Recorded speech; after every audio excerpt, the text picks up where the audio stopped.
sitting right here with the man of the hour, Tmac.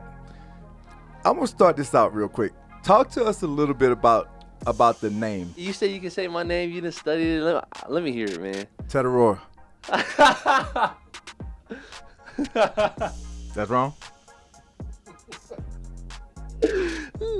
Nah, I mean, I get close enough. Yeah, it's close enough. Close enough. Say it for us then so we can get it. My name is Tetairoa. Come on, man. You know I wasn't going to say that like that. I am a Southern gentleman, and we don't pronunciate things the right way. So, but Tetairoa, talk to us a little bit, though, about the draft process. At what point in this process did you feel like Carolina would be a real option for you? Really, I think Carolina was an option. I mean, obviously, I did a formal visit with them at the combine, did a 30 visit, but I feel like it was a real option after I threw at Bryce in Cali at 3D QB. I don't know, it's just something about it, everything just, it felt right growing up with him, just playing against him in high school, finally being able to catch the ball from him, it's just like, almost like we manifested something in a way, but I feel like that's when I was like, oh, this could be an option for sure. So what are some of the most challenging things that in your early NFL career, just getting started, what are some of the things that from a challenging standpoint that you feel like you faced so far? I would just say the physicality. I mean, I know the DBs in the league are more physical, but obviously, we have dudes like Mike Jack and JC who are super physical. They're on the bigger side as far as corners wise. But yeah, just facing that, just being more physical, whether it's at the on the line or just at the top of the route. Just being able to play with my hands a little bit more. Pretty much getting used to that for sure. But everything else is pretty much similar. Speed's a little faster, but it's nothing, that we can't handle. Talk to us a little bit about some of the backlash you received when you made the statement of not watching film.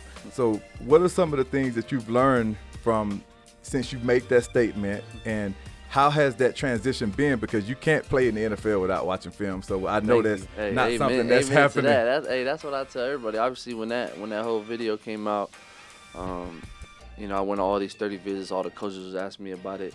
People were asking me about it, and I tell them the same thing. Like, man, that was from my freshman year of college. I was highly recruited out of high school. Was the highest recruit going to Arizona. So, I guess you could say I got complacent. I felt comfortable where I was at. And then, ultimately, I got humbled that first year. So after that, I mean, like I said, that was my freshman year of college. So made that statement, got humbled, man, and just, like you said just now, like, I wouldn't be here without watching film, without loving the game, this, that, and the third. And I had good coaches, good mentors along the way in my college career that, helped me learn how to watch film, just stuff like that. And, it's gotten me as far as I'm at right now. Plenty of time. Throwing, and that's complete. The Tmac. A house call. Again. It's his third. This one's from 78 yards out. Last and final question. I saw the friendly banter between you and J.C. Horn, and you kind of mentioned J.C. earlier. Like, having a chance to go against a Pro Bowl player like J.C. and, just him making you better, you making him better, is that one of the things that you look forward to the most in practice? Or what are some of the things that you look to get out of practicing every single day against this defense?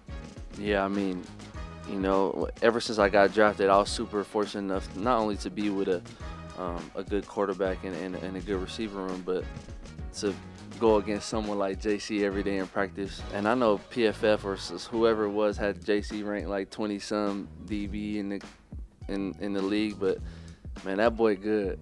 That boy nice, man. He is. He got some fire to him, man. Like, I think it's fifth year in the league now, or going to his fifth. And man, there's a lot of things that he can teach me and pass down to me, and I have no doubt in my mind that he gonna prepare me for anything that he's gonna get thrown my way this upcoming season, man. And I know for a fact that he gonna make me better every single day, and I'm gonna try my best to make sure I can do the same for him, even though I'm the rookie. But you know, we're gonna have our battles, man. We gonna talk our ish, whatever. But at the end of the day, man, I'm glad I'm on his team. Yeah, absolutely. And we're glad you're on our team. So you guys got the first sit-down interview right here on the Panthers Huddle. Make sure you stay tuned to this season as we get prepared for this Super Bowl run.